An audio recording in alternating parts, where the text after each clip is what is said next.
దీపాదాస్ మున్షి గారు, వారితో పాటు ఏఐసిసి సెక్రటరీలు చౌదరి గారు, విష్ణు గారు, ఏఐసిసి ప్రతినిధులుగా, పిసిసి ప్రతినిధులుగా సోదరులు మల్లు రవి గారు, సోదరులు సంపత్ గారు, సోదరులు డాక్టర్ సత్యనారాయణ గారు, రోహిత్ రెడ్డి గారు, వీళ్ళందరూ కూడా ఈరోజు మా ఇంటికి రావడం జరిగింది. వారందరూ కూడా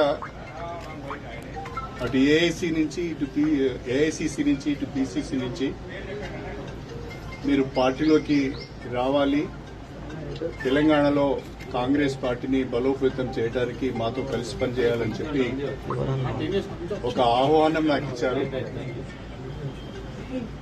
నేను నా శ్రేయోభిలాషులు, నాతో ఇన్ని రోజులు కలిసి ప్రయాణం చేసిన కార్యకర్తలు, వాళ్ళందరితో కూడా మాట్లాడి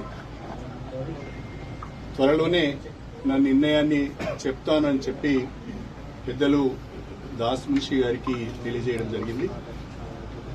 in a day or two I will take a decision after consulting my followers and after consulting my well-wishers and my workers. నేను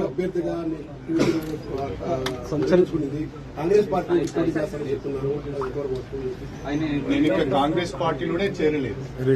అప్పుడే కాంగ్రెస్ పార్టీ అభ్యర్థిగా పోటీ చేస్తామని ఎలా చెప్తారు?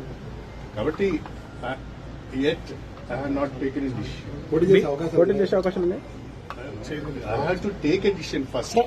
Then I will think. మీరు మీ క్యాడర్ కి ఏం చెప్తారు సార్? అంటే ఈ నా క్యాడర్ కి నేను మాట్లాడే విషయాలన్నీ మీకు చెప్పను. సార్, బీఆర్ఎస్ అన్ని అవకాశాలు ఇచ్చినా ఒక్కొక్కరు చేజారిపోతున్నారు. కేకే విషయంలో కానీ మీ విషయంలో కానీ అంటే ఏం జరుగుతుంది పార్టీలో?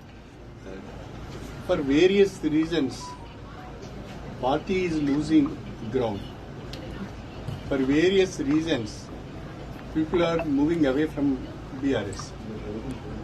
So, to serve the people and to do something for the constituency, we have to take a decision. We have to take a call. ఉమ్మడి వరంగల్ జిల్లాలో